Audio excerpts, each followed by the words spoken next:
Welcome back to Talking Transitions. Today's guest is current TNS footballer and now business owner Josh Pask. Josh, give us a bit of background on you, mate, coming through at West Ham. Yeah, happy to be on today, lads. Started off playing football back when I was maybe 5 or 6. Never forget it. I was playing Wanstead Flats. It's sort of a local sort of flats area where young kids played Sunday league football. Um, really enjoyed my football at the time. Dad took me there, and I never forget. One day we were driving down the road. It was like a one-way street. This other woman was coming down the other side of the road, and no one could get past. So we ended up getting out the car. Turns out my dad knew the person. She said her son's playing at the flats, but been scouted for a few clubs. So my dad's like, oh, can you get one of the clubs to come and see my son? So I got a few clubs sort of looking at me at the time. West Ham, Charlton, a few other clubs. And yeah, just decided to go with West Ham at the time, obviously local to the area.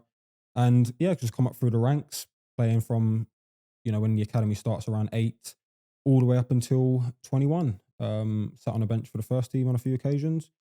Never really made an appearance, but that was my sort of trajectory into sort of first team football. So under 8 till under 21s, that's A long time. How many years is that? Don't do the maths, John. no, because Don't do the maths. You got it wrong yeah. last time. No, I'm not putting myself on the spot here Yeah. because I tried to do this last week and then my mate messaged me after it and said, That is wrong. no, like that was embarrassing. And I've just done it again straight away there and can't even get it into my head. 8 to 21 is what, Yeah, just 13? 13, 14 years. 13, Something yeah, like that, 13. So you're growing up in London Yeah. and are you playing like street football because like that's what London's renowned for, isn't it? The plays or Yeah. Not really street football. My dad put me into like a Sunday league club very early. So playing like Sunday football for a local team. Like I said, on the Wanstead Flats, there's loads of like little teams playing there. So not really street football, but just obviously just playing on the weekends really. And Cages? Is that what you meant? yeah, no, cages? like obviously when they said the flats, I didn't know if Yeah. it was like the cages that Yeah. were a lot of. it's like We had cages back in like Liverpool, but we didn't really. I can't remember like utilising it that much. Like I remember just Yeah. going over with just one of my mates, like, and we just have shots at each other and stuff like that. I think but- because London's more of a condensed area though. It's like this is the place to play football, isn't it? Yeah. Obviously, we're a bit more spread out. have you heard of isn't it? Hackney Marshes? Yeah, yeah, Yeah, it's similar to that. yeah. Just Okay, another location basically. Yeah, Yeah. it's a massive flats of loads of pitches oh, basically. for like a lot of the yeah. grassroots. Yeah, that's it. That's it. Okay. Yeah. Yeah. So when you was going through at West Ham, you said there, you was on the bench a couple of times for the first team. Like, did you ever have like the dreams of playing for West Ham? And obviously, could you see yourself playing for the West Ham's first team? You know what? If I'm really honest, I knew it was going to be difficult. There was one season, there was an opportunity. David Moyes came in, and I was with the first team sort of towards the end of the season. There was a few players injured, and I remember obviously sitting on the bench there, and I thought, if this is the opportunity, it's here to take now.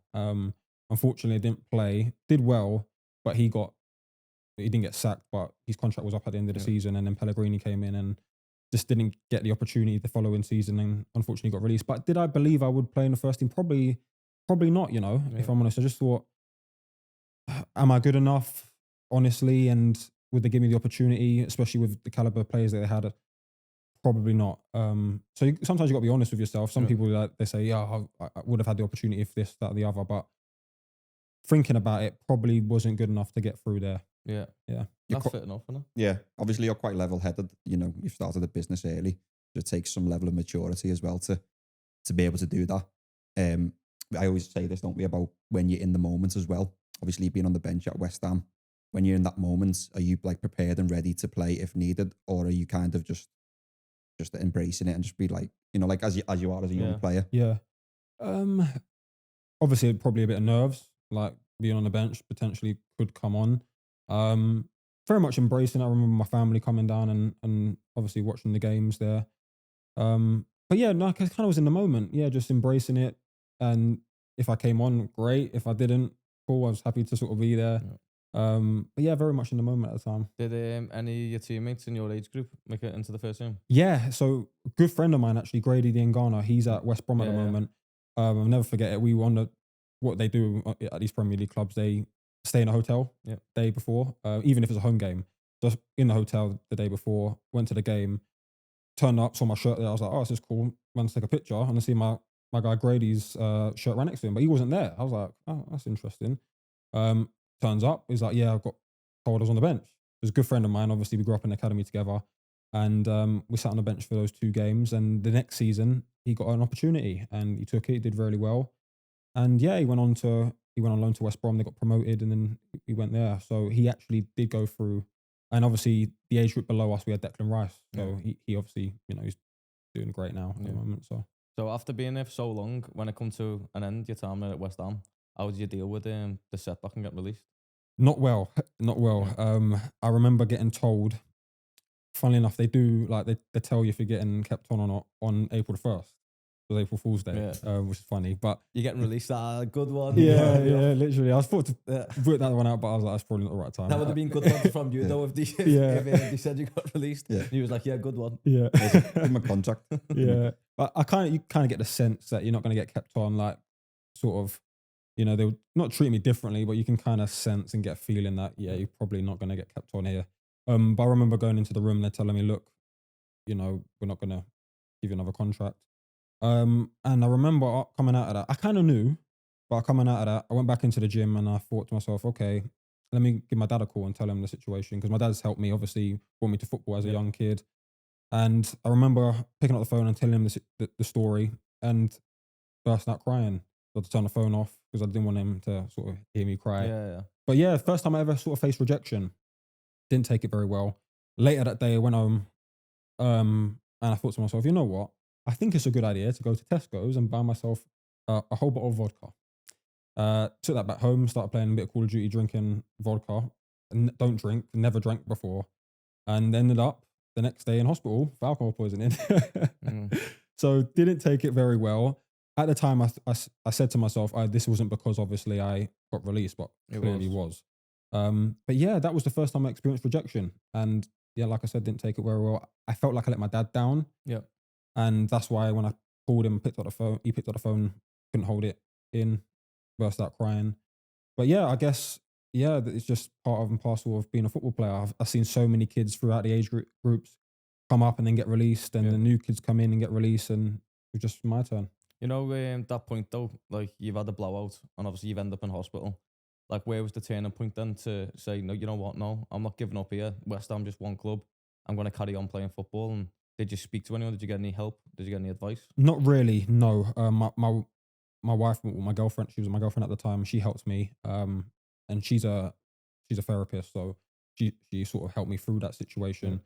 But yeah, I guess after a few sort of days, you kind of come to grips and come to terms with what the situation is. The good thing is I went out on a few loans before that. So I always knew I would get something elsewhere, and I did, which was great. But at the time, obviously, it wasn't nice to take. But yeah, it is what it is. And you move on and you have other options, which are obviously moved to Coventry. So when, you said you sensed that you weren't going to get kept on, was you proactively looking for a club then? I know you was on loan, but I guess that's part of being a player who's not playing for the team that you're at. That's kind of something you do anyway. Was those loans with a view to, right, I know I'm not going to get something here at West Ham. Let's look at the future elsewhere. Yes, I kind of spoke to my agent at the time and he was like, okay, well, we look at other clubs sort of thing. He's a decent agent. He's still my agent to this day. So he was looking. I didn't go on trial anyway. I didn't have to. I didn't really want to, if I'm honest with you. But I knew I've done enough to get myself something else. Because like I said, I had the loans in League 2 and League 1. So I had something there. And I was with the first team at the time. Or training with them anyway. So I knew that I'll get something elsewhere. So I wasn't like fretting or worrying necessarily at the time. I always remember going on loan towards the end of my time at Barnsley in the Champ. And it was at the conference. So it's quite a way down from obviously where I was. And I'm guessing you got signed by Coventry, were in League 1 at the time, and you was on loan in League 1 at the time. Yeah, it was actually 2 seasons before that. 2 seasons. On loan. Yeah, so I went on loan 3 seasons before and 2 seasons before I got released. So, but I knew I kind of done enough there and had a few games under my belt to be like, okay, I should get something without needing to go on trial. But no, thankfully I did. Obviously, Coventry called and said they were interested. I'm saying like how important a good loan move is. So important. Like obviously I done well on my loan move, but it was at the level that it was at, and that's kind of the interest I was getting away in a striker, banging goals in. So you kind of, I don't know, is that your level then? I think I could have played higher, but I was playing well in a level that I was at.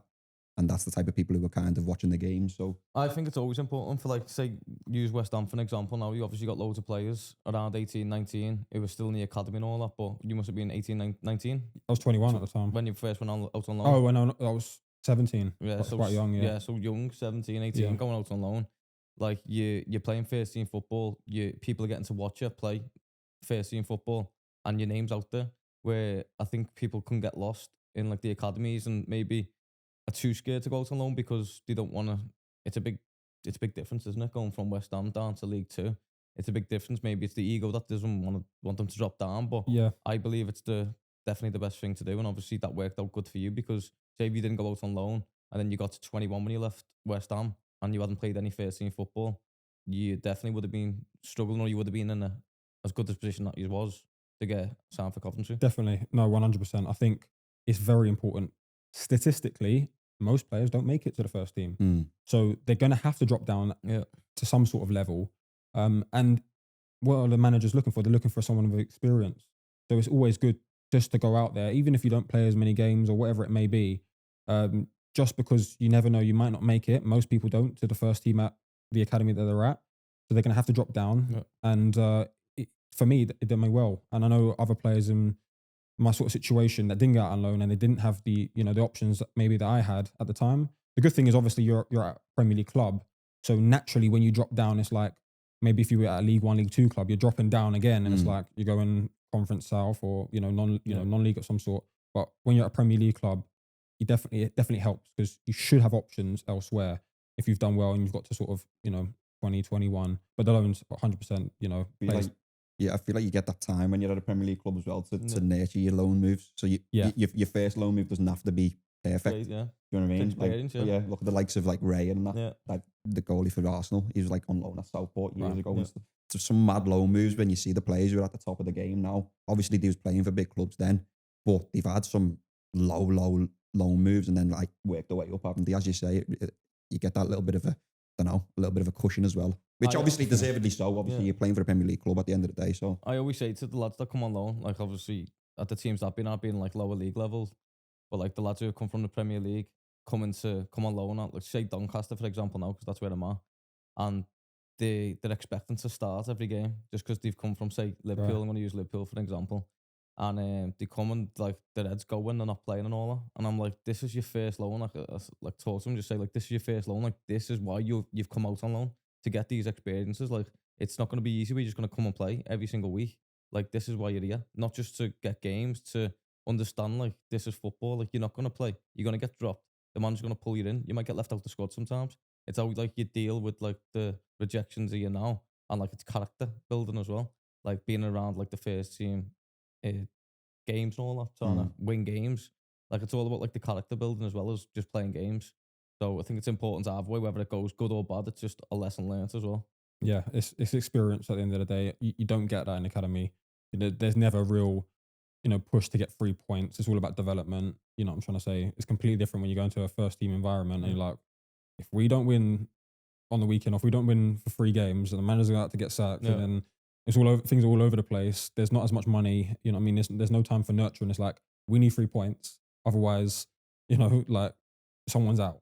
But yeah, you just don't get that until you experience it. You know what I'm saying? So it's definitely, I encourage all young players to get on loan. I can always tell as well, like with like the players that come, like just the way they are as people and all that, whether they're going to go and do well in their career and all that, because sometimes like their ego's too big and they come down here and like, they could just switch it on and off, and like I could be wrong here, and like they could go back and play for the first team at their club in the Premiership, but like I've kind of got like good radar. Yeah, good radar, and thought, you know what, you're gonna go and do very well because how you working here, or and it's turned out that's how it's happened. They've ended up dropping down. Yeah, you said about Rice being the year below you.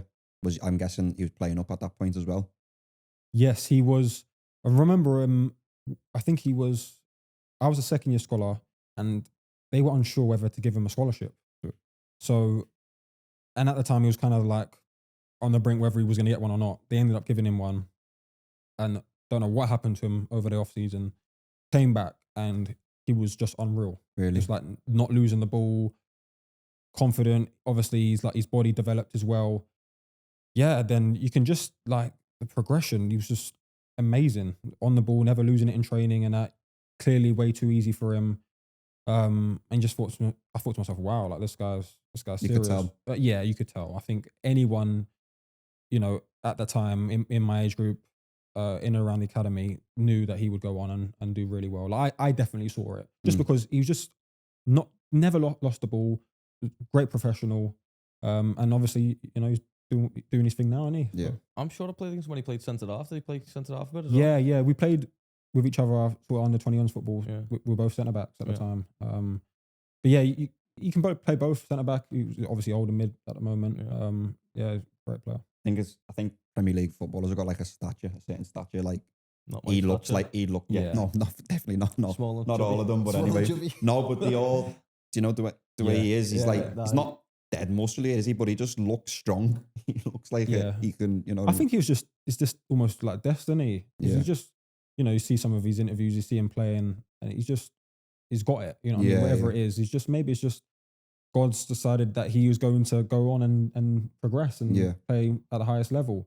I guess, people say if Bart's like, I could have made it or someone else could have made it, but I just believe if it's meant to be to a certain extent, it will happen. I just think with him, for whatever reason, he was meant to go on and play Yeah. at the highest level. So back to yourself. Obviously, at this point, you've had the rejection. You've not handled it well at first. There was a point where you kind of thought, right, you know what, I need to crack on and get back on track to playing football and doing well. You've gone to Coventry.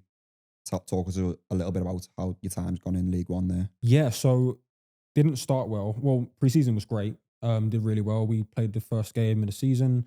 I didn't play. I was on the bench, but doing really well in pre-season. The next game, the day before, we had training doing set pieces. I go up for a header, come down, fall on my ankle, rupture 2 ligaments.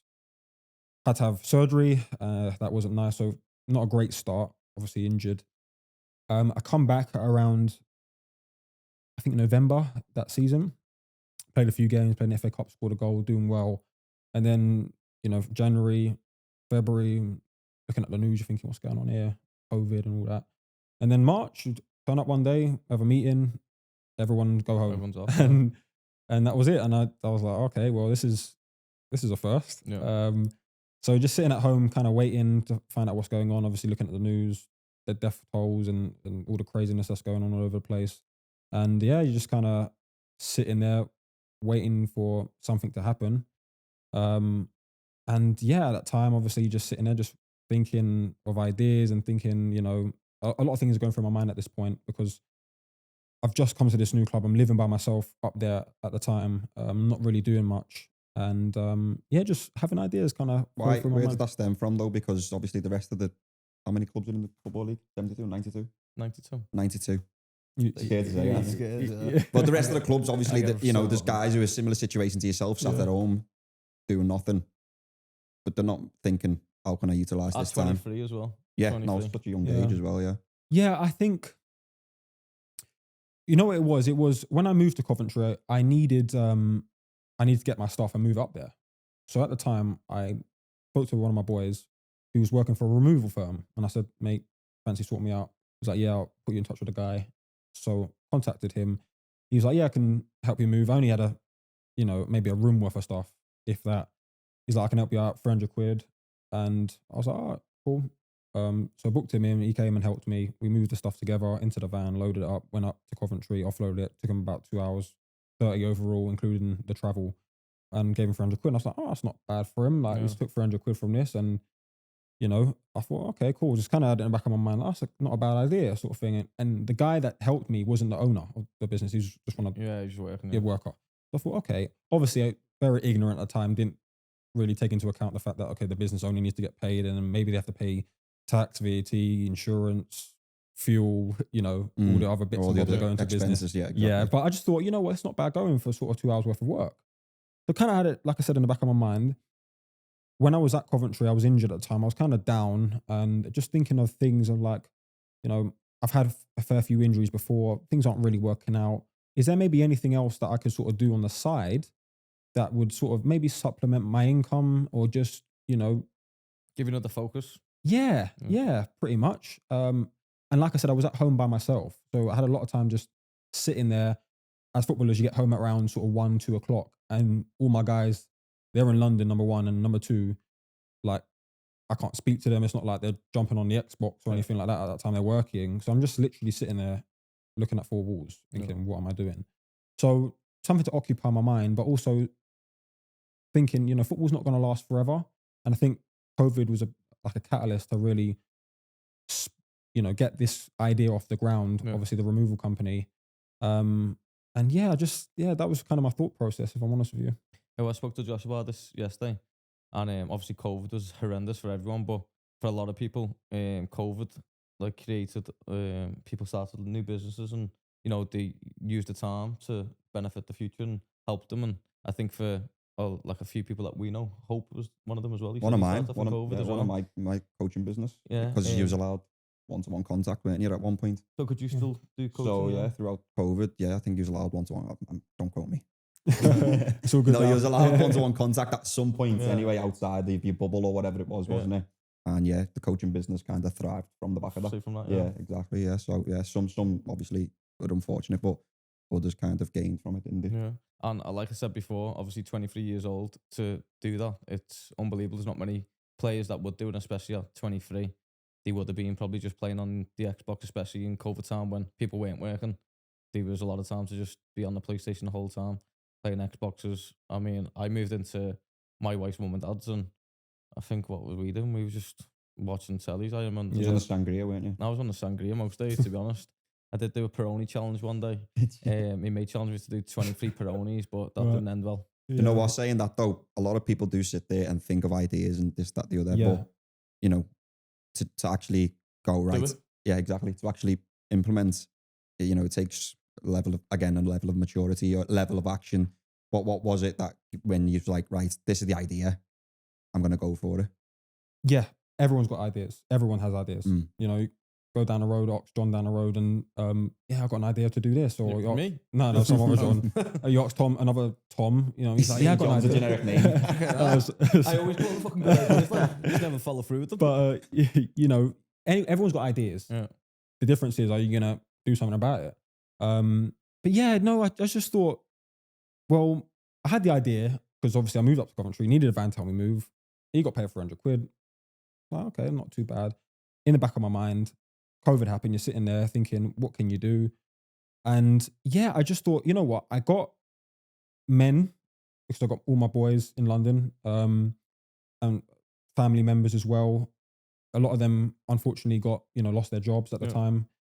I knew that they could do the moves. I knew I had a little bit of capital to spend on a van. And I was like, okay, I've got those two.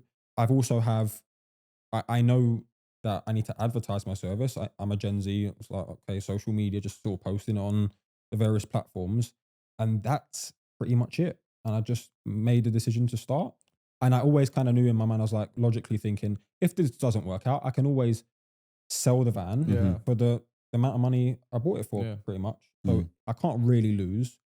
And that was it. Literally, that was it at the time. I didn't have much more information than that. And I just decided to take the plunge. And was you, when you first started, was you like focused on just targeting like footballers and all that, or was it just anyone? No, anyone really.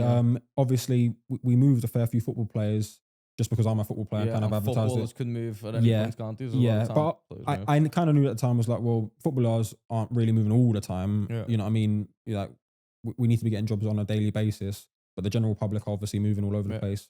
So I just thought, London's the place we're going to do it, because obviously I had the men there, and it's obviously a massive market. And that was it. I didn't know much more than that. And just kind of working, obviously, during COVID. At this point, to be fair, we were already back in the season, because this was like November. So it was November 2020 when we started. So it was an idea for a little while. Then we made the decision to go ahead with it sort of the tail end of the year. And just working when I come back from football, just on the computer, quoting people, on the computer, marketing the service, speaking to the guys. Obviously got two of my friends on board basically to do the moves, who I could trust, and just kind of iterating and kind of figuring it out as we went along, literally. Was you doing like all the back end and then you had men out in the field? Was you never on the No, obviously I couldn't, because obviously at the time, so first season I went to Coventry, we got promoted. The season got cut short, but we were top of the league, and they didn't restart the season. Yeah, They did yeah. in the Champ and the Prem, but League One they were just like cut it off. And I think they just did the playoffs, didn't they?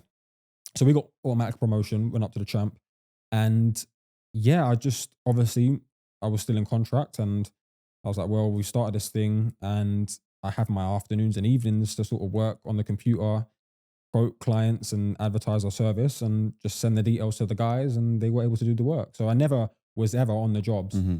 On my days off, I went down to London. I remember the first time jumping on a job, I think it was like our 8th or 9th job in.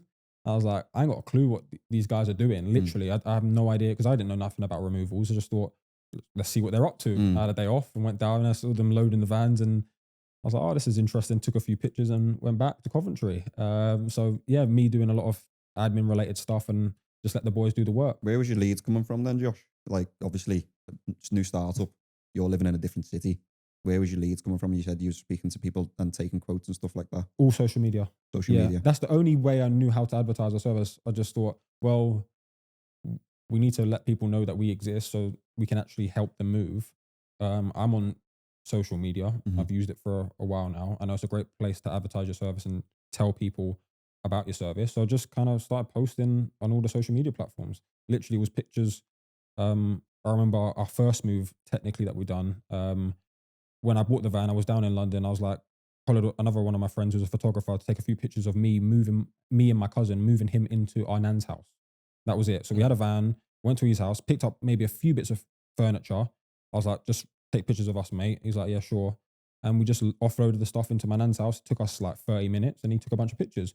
At the time we bought some uniform, we had a van and we kind of just took loads to post online. And they were obviously professional photos. You'd be surprised at the amount of services that don't take professional looking photos. That stood out. And then, yeah, we just posted those online. I got a lot of leads through sort of Facebook. We joined a lot of Facebook groups, knowing that the kind of target audience were, families and obviously people that can afford to buy and sell property. I was like, probably going to be on Facebook, thinking about sort of age range. So just joined a bunch of Facebook groups in the local area, started posting pictures in them, advertising our service with a link to our website, and we got inquiries, and that's how we sort of got it off the ground. You make it sound very easy, but all those thoughts, though, that takes some level of creativeness as a marketer to think of them things, because not anyone who starts up a business starts thinking of those ways. You know what I mean? I'm just smiling because I told him yesterday that you'd love this. No, it does though. It is. No, it's Yeah, interesting. I'm because I knew you'd love it because it goes over my head because I don't have a clue, but I just knew that you'd be fully interested in all that. Yeah. And I said so, didn't I? You made up with it. Yeah. No, but honestly, like to think of those things, that's obviously takes some thought process, and I guess that's what makes a successful business as well, isn't it? Yeah, I think obviously I had plenty of time to think about it, but just like logically thinking, well, I need a van, I need guys to do the move. We need to advertise our service. I know social media exists. Let me just kind of post on those platforms. Okay, thinking about okay, who's moving? All right, families. All right, they're probably going to be on Facebook. You think about the age group of mums and dads in the 30s, 40-year-old sort of range. We can't just market everywhere because we're a local business. So we need to advertise in the local area of where we are, which is London. Obviously, with London, you can drive places. So we can get from, we're in South London, but we can get to North London, West London, East London, Kent. So I was like, okay, if we just target those areas, I know that there's Facebook groups, they exist, joined a few of them. And that was the thought process. It was a very sort of logical way of thinking about it. Nothing special. And yeah, that's how we sort of got it off the ground. Obviously, we've iterated on that. We still do the basic. We still do that every day. Got a team literally right now posting in the Facebook groups. We've not strayed away from that. And everything's been organic. And that's pretty much it. The real sort of factor where we were probably able to grow a lot quicker than maybe other moving companies is just the fact that we just need to, like, thinking about the social media platforms, people are scrolling constantly. Okay, so we need to make sure that we're attractive so that it kind of stops the scroll and they can actually see our content. So number one, we need to make quality content. Number two, we need to make sure that we're posting regularly. And that's what we did. A lot of it was pictures at the time because that's what we had. And yeah, that was it. I don't want to sound rude or anything, but obviously it's a unglamorous business, isn't it? Do you know what I mean? So to get people to stop scrolling, you need to do something different, don't you? Because it's a removal company at the end of the day. Yeah. Obviously it does well, but when people are on social media, are they looking for that type of thing? But you've obviously found a little bit of a way to stop people from going past it and engage them, isn't it? That's it. I think, like I said at the start, it was just pictures, so nothing fancy, but we were clear. It was like, you saw the men, you saw us moving something, you saw the van, you saw that we're in London somewhere. Our name is Pask's Removals, and it's like, okay, you know what you're getting. So for people that were in need of a moving service, they could find us easily, and obviously they're looking.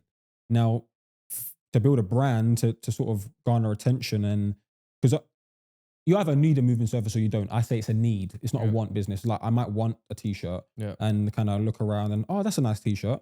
It's a want, but you don't need a moving service if you're not moving. So we know we needed to attract people in the area that there was intent there.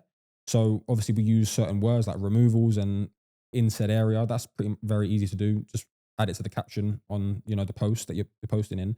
But then obviously if you want to build a brand and start building a business, we need to attract people that are not moving, because they might know someone that is moving and they will be able to sort of recommend us. Yeah. So we're like, okay, not just attracting people that are moving, but also attracting people that could find our content interesting so that they can recommend us to a friend. So we started coming up with sort of videos and posting those and making it interesting. And, you know, anyone that's looking on social media knows that you can make anything interesting. Well, if we're being honest, that's how we've got you here today, because I seen you on social media and I thought it was interesting. So on our page, because I saw page, it on a different page. Right. I think I saw it on, you know, one of those meme pages or like a I don't know, numbers page or something like that. Might have been a numbers page where it documents. But I think the caption was obviously to get people in. Footballer earns X amount from removals business. Yeah, but it got me looking at it. So obviously it was insane. Was that like do you know which one I'm on about? There's been a few now. He knows about them ones because he's told me a little trick about these little 5-second clips or something. Yeah, it's the hooks, obviously. What did you call it yesterday? The hook of the what?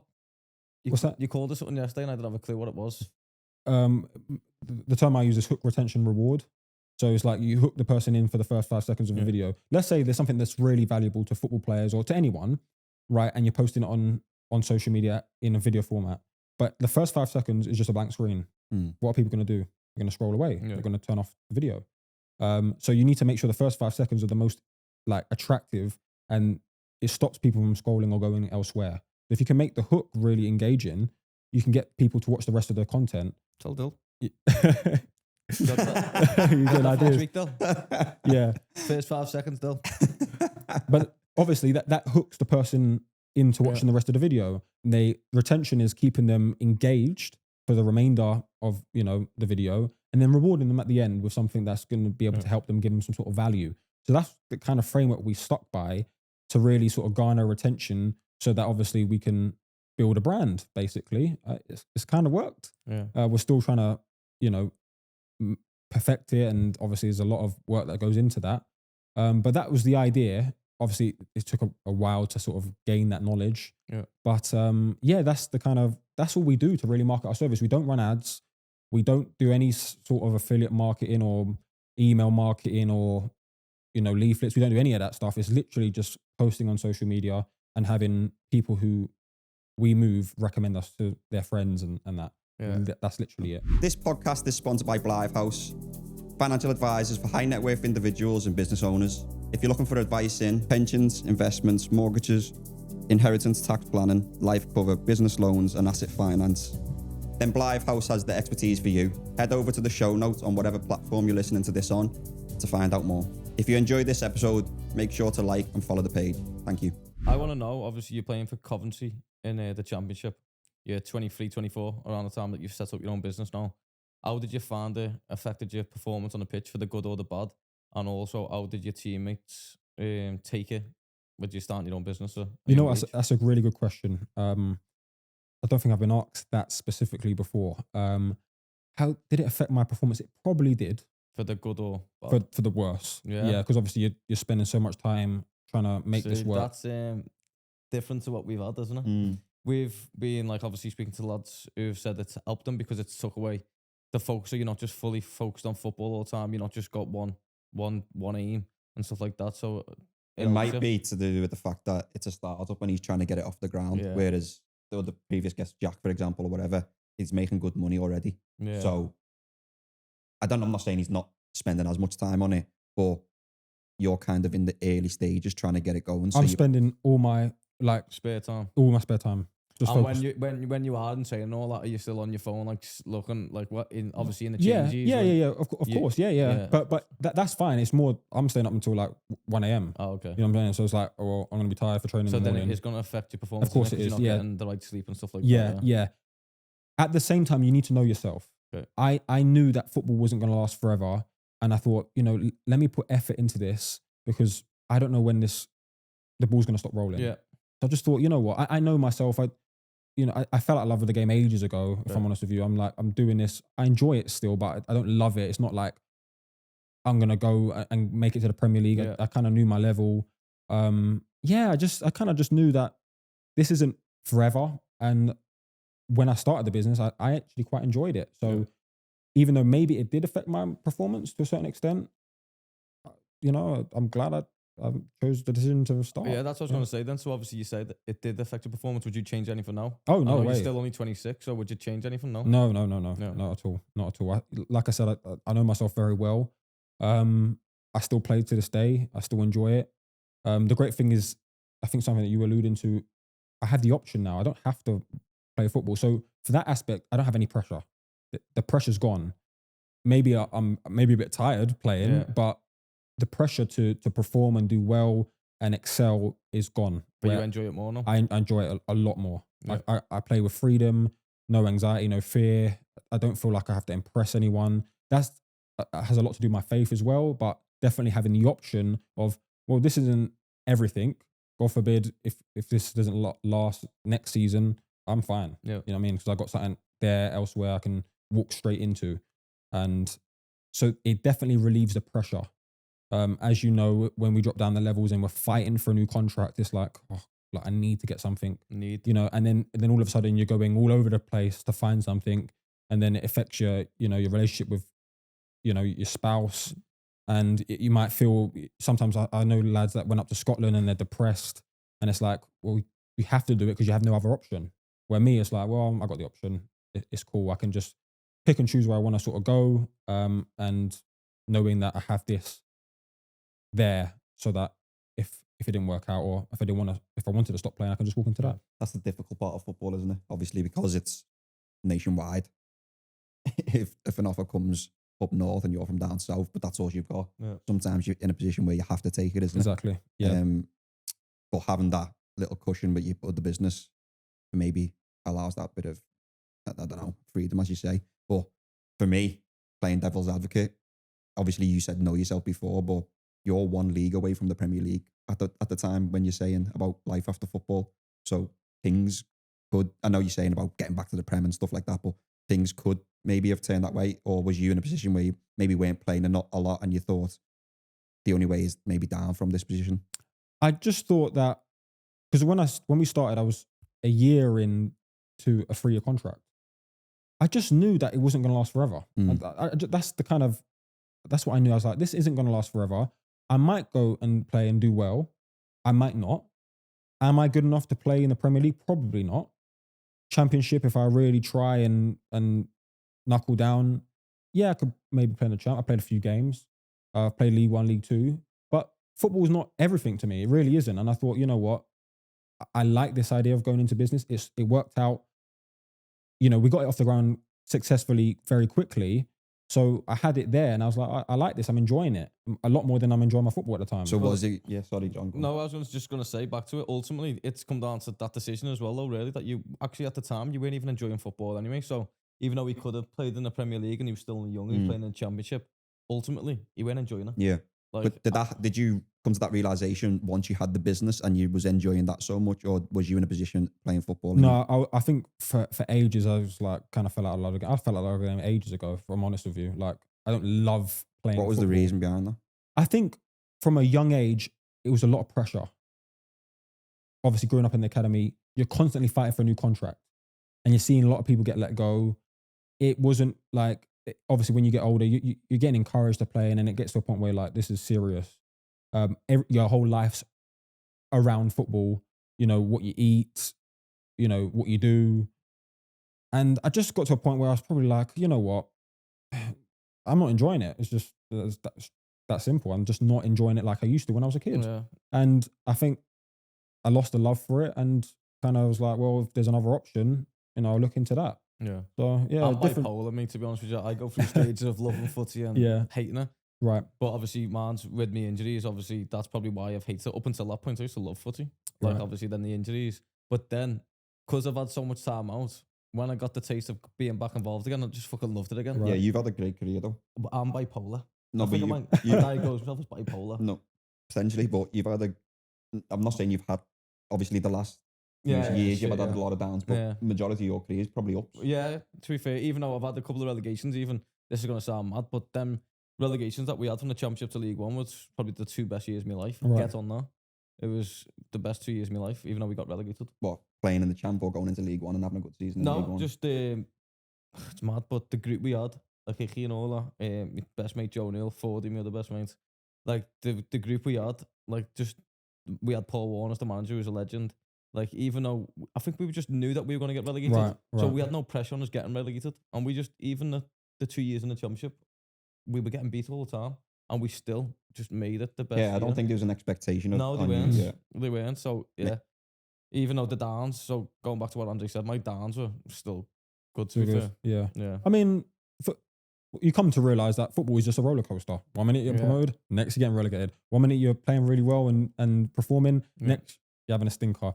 1 minute you're fit, next you're injured. It's just football. It just is And what it it is is. hard with the roller coaster. It's hard Yeah. to Do you deal feel- with it mentally. Do you feel like business is like that now that you've been in it a few years? Yes, but you can control it. Mm. So I have full control over the inputs, right? So I'm like, okay, if we do these inputs, we're going to get this outcome. With football, it's like, well, You the can guy's put chipped it everything in. just a bit above my head and I can't make it and he goes and scores a goal and it's my fault. It's like, It's not even that. Yeah. You could be the best player in training for 3 weeks, a month, but the manager just could not pick Yeah. you at the time. So everything that you put in, you mightn't get the outcome because Yeah. at the end of the day, the decision is decisions in your relies hands. on someone else. Yeah. Exactly. Look at our So last guest, Liam. Yeah. I don't think anyone works as hard as him, but he's still struggling to get a Nice. club. you know to- what? The You next know kid in what? Turney. That's just the reality. Yeah. Mm. You can, like, I've seen players graft and perform and do everything they can and they just don't get an opportunity. I see players get an opportunity and unfortunately get injured. Like, it's football. Just look at most players. Some people we look at like Ronaldo and Messi and they just had a great career and they've always stayed fit and they're just at the highest level. Most players don't have that. Most players are up and down the leagues. 1 minute they're like I said, they're getting relegated. 1 minute they're promoted. 1 minute they're injured. 1 minute they're not. It's just ups and downs of football. If you look at the average football player, that's the reality. The average football player only plays for 9 years. That's the average length of a football career. Mm. But we think, oh yeah, you start around 20 and you finish at 35, 15-year career. Most players, they don't have that career. Yeah. Most players are 9 years and they're done. Is it 9 years? Yeah, it's I 9. actually I thought think it it's was- 8. Yeah, I in thought it fact, was less, yeah. Well, there you go. Yeah. So it just proves a point that it doesn't last forever. It's a very short career, and there's ups and downs. Sometimes you're not going to be favored by certain managers, and that's just the reality. I think sometimes we can put so much onus on, oh, what can I do, and sometimes it's out of your control. I reckon you probably made that decision to just stop playing football as well, though, because you could have carried on playing football if you wanted Oh, to. absolutely. Sometimes I even think now, Yeah, why, well, why, that's am I, what I'm why am I saying, not yeah. playing? Well, but, exactly. Yeah, you could do, yeah. Well, yeah, I mean, obviously, business and other things that come into life which dictates that. But yeah, probably still got a bit of me. Like, Oh, yeah, seen it on Instagram Oh, recently, volley- actually. Yeah. Do you know what? Them volleys, we done volleys on for like a highlight reel. Right. He's there for an hour and got 5 good Yeah. ones. Okay.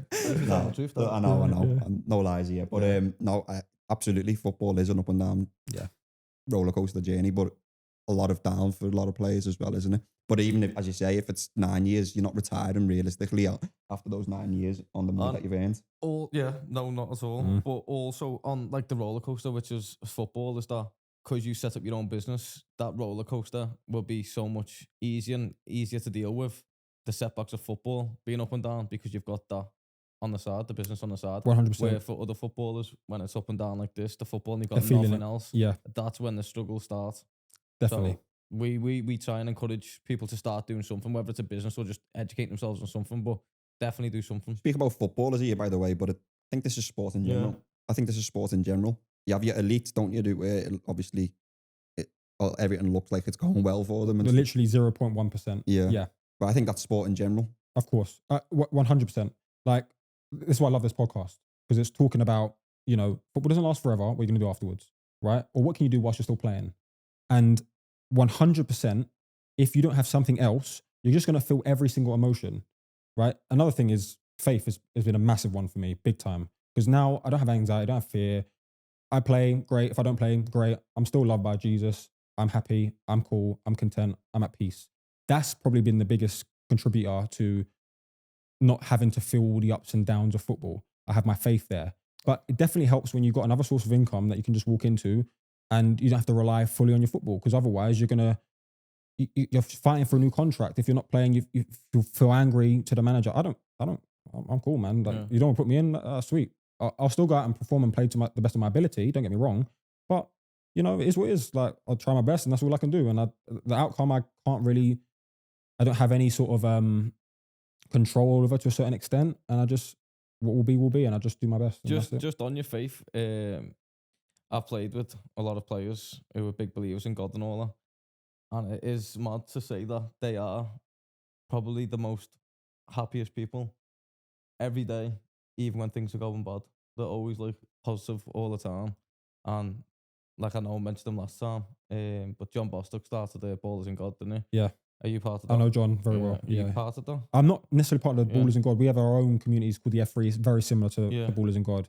But yeah, John, top guy. Yeah. But like honestly, it must be a massive part of your life. Obviously, I don't know too much about it. Do you feel like it's the community side that helps you with that, with religion? That certainly definitely helps, 100%. I remember growing up in the West Ham Academy thinking, am I the only Christian football player? Now you're seeing it all the time. All the lads are doing this and praising God. Love it. I love to see it. But it's peace. Regardless of all of that, I have Jesus. He gives me peace. I know who I am. I'm not the manager's opinion of me. I'm not the fans' opinion of me. I'm Josh. I'm a son of God. And that's it. You know, when someone wins something now, like say Anthony Joshua wins, and like he does an interview at the end of the fight, and it says like all praise to God, or like it's thank the man above or whatever it is. Is that generally what like lads who have got that faith believing? Like it is all down to God. You're only here right now sitting on that chair because God's allowing you to do that. Without that, you're nothing. Yeah. So of course, it's all thanks to God. Win or lose, He gives me the ability to speak, to play football. So of course, all praise to Him, because without Him, I'm nothing. And I guess it's a knowing of that and an accepting of that, and it's like then you're just grateful. You know, the opportunity to play football, amazing. Loads of people don't get that opportunity, and I do. And why am I going to be anxious and worried and fret and fear when I can just enjoy it? And God's given me the ability to do that. Don't know how long it's going to last for. So yes, and that's why you see a lot of these, guys who have faith, and regardless of the situation they're in, they're at peace because they have the Prince of Peace, which is Jesus. So that's what I believe in, and it certainly helps me because I don't have to feel worried or be anxious. Like, we know so many players that play that are just like scared, fearful, worried, about everything related. So many players, near enough all of them. Yeah. But if you have Christ and if you have God and if you believe in that He's there for you and He will never leave you, never forsake you, you're cool. How would you still believe so heavily when in times of hardship and stuff like that? Is that still the outlook that you have? Yeah, because He's never failed me. Every time I've been down, He's been with me. And it's in those moments when I'm down and I really call on Him and I read my Bible and I know who I am, I get that reassurance. And I think it's also facing rejection. Like I said, when I got released from West Ham, I really felt that. And I never felt rejection before. But obviously you learn and you experience something. And now you're grateful for that experience, because when someone says no to me, it's like, okay, cool, that's fine. God's shut that door and I have another one somewhere open. He's going to give me an opportunity. I just serve Him and just keep my head down. I'll be fine. And that's the way I look at things now. Maybe I didn't always look at things like that. But that's the peace that you get when you have, God in your life, in my opinion. Josh, going back to Josh the footballer, you're now currently playing for TNS. Give us a bit of background about playing for TNS, because obviously I know a little bit about it, but don't know too much about the league and stuff like that. Yeah, if I'm honest with you, I didn't know anything about the league when I got the interest. I remember I was at Newport at the time, I was on loan, and to be fair, one of the lads came from Pennybont, which was one of the Welsh teams. Yeah.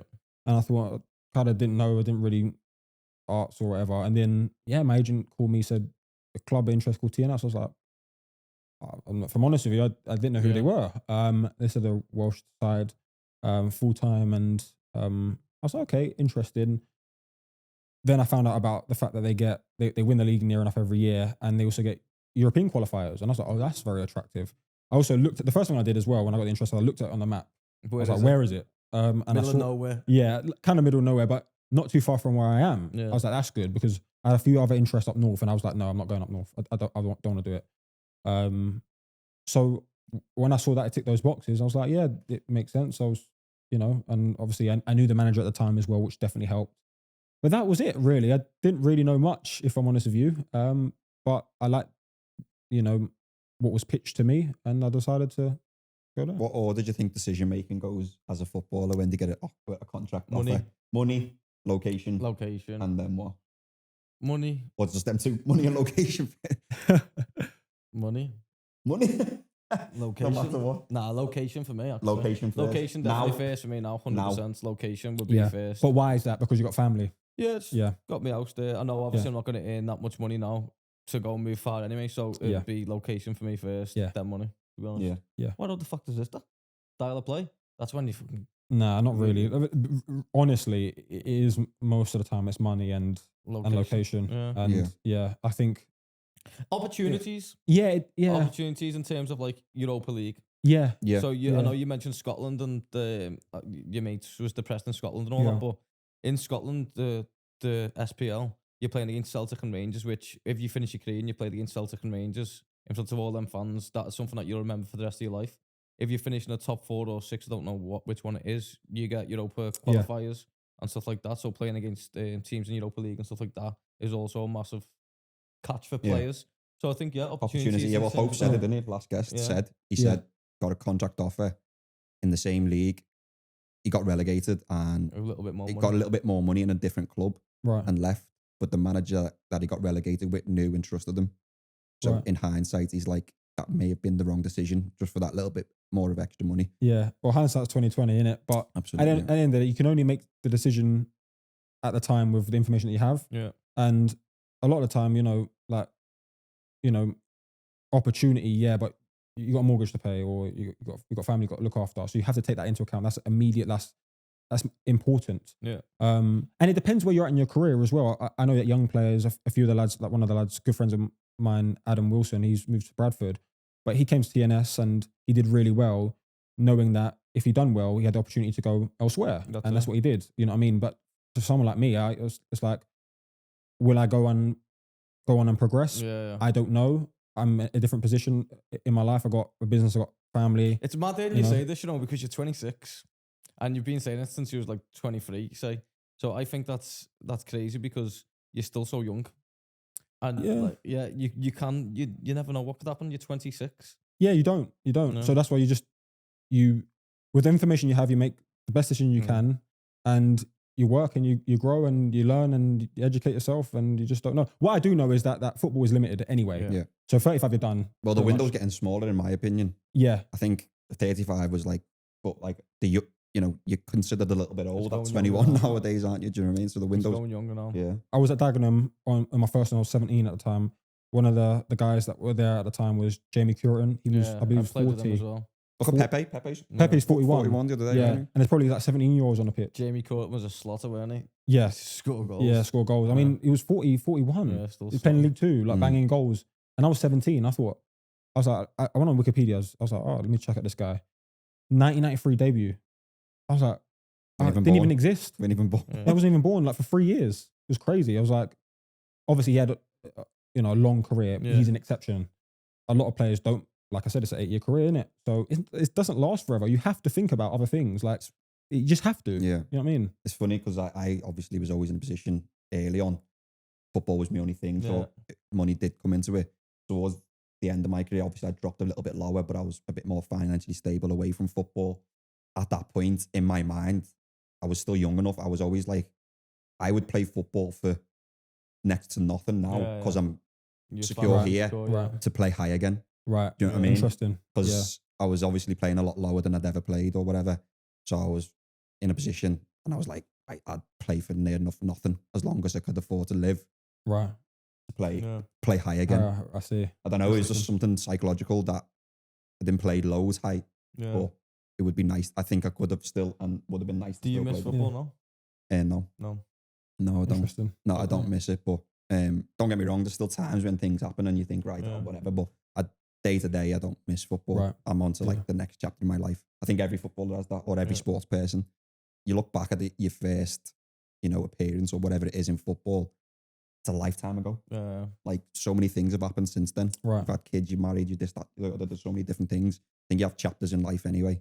And obviously after your career's done, that's your next chapter. Sure. You know what I mean? So I don't miss it too much, to be honest. So what's next for Josh then? Josh the footballer, probably you won't give me much for that. So Josh the businessman, with the Pask removals, obviously I know you're doing something now to help other businesses grow as well. Give us a little background on that. Yeah, so I still enjoy my football, and that could take me wherever. But on the business front, like I said, it started off initially with like a side hustle. Yeah.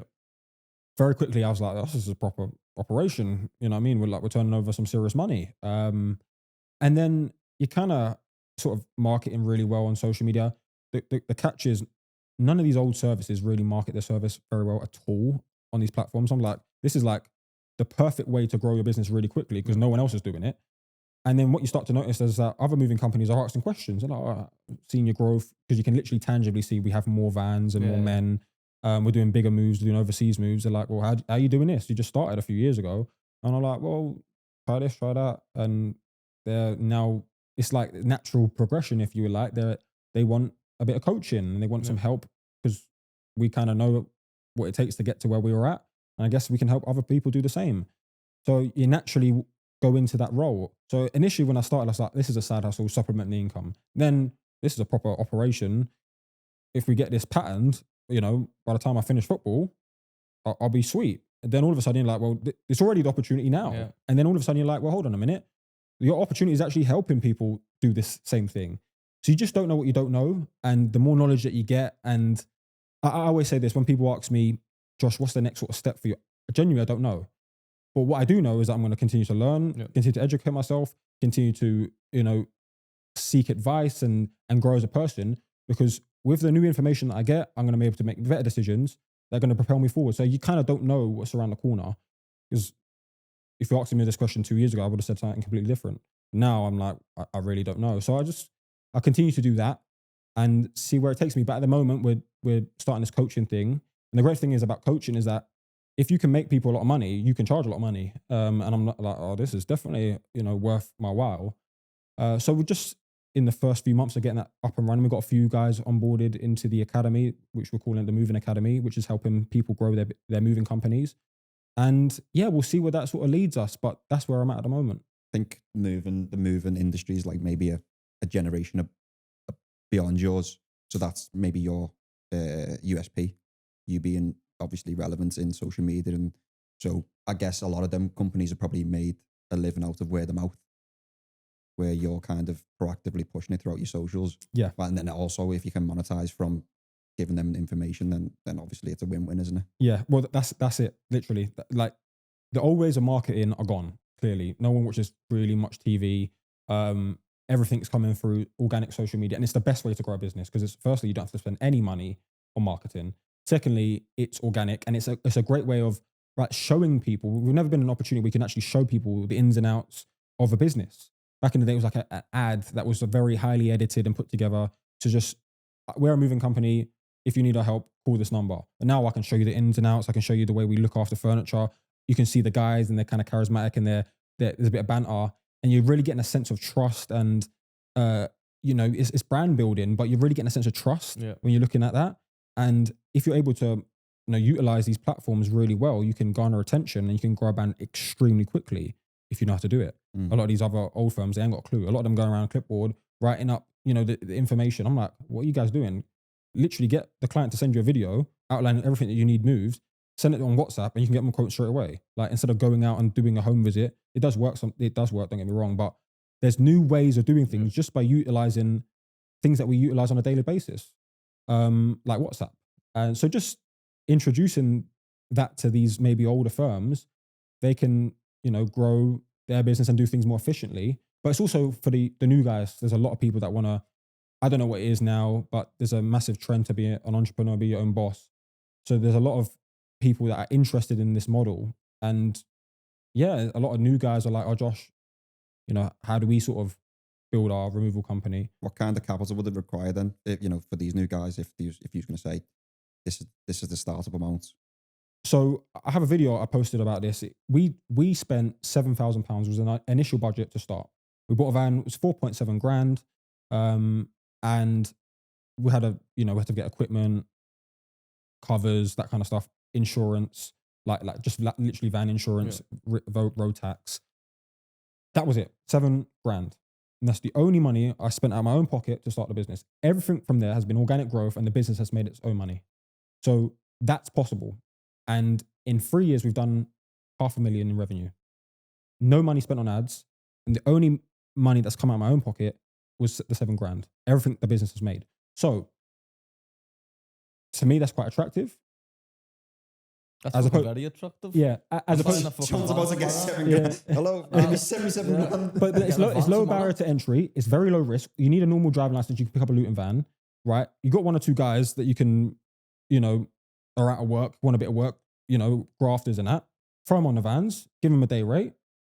Done. It's hard work, but it's simple. As opposed to, everyone's like talking about property. Property is great, and there's different strategies to property that really work 100%. But I'll buy a house and, then save up all this capital, let's say a £300,000 house, 30 grand, 10 grand on stamp duty and fees. All of a sudden you've lost that money. And I would say invest, maybe if you have 30 grand, invest that into your education and start a business. And a lot of these old services, like removals, like gardening, like cleaning, and just add the social media element, which is free, which is organic. All you need to learn is how to garner attention, which you can find on YouTube for free, and you can start a business. And that's what I would encourage a lot of people to do, because it's a way better investment than, investing in property or gambling or doing, day trading, which is very risky if you don't know what you're doing. So that's why I would encourage a lot of people to start, especially football players, because they have time after football. Instead of sitting around on the old Xbox or watching Netflix, maybe put your hands to the plow and create something, Yeah, to kind of counter that, I'd say investing 30 grand into yourself requires some level of get up and go. Do you understand what I'm saying? So if you invest like 30 grand into a property, the amount of time that you're going to have to spend to maybe get the profit out of it would probably be a lot less, because you're going to have to, if you invest 30 grand into yourself on an education platform, you're going to have to graft to be able to get that money back, aren't you? Whereas I would argue, right, it's a lot quicker and a lot less graft. Because now we've been doing it for 3 years. 3 years is not a long time. And it's been successful, which is great.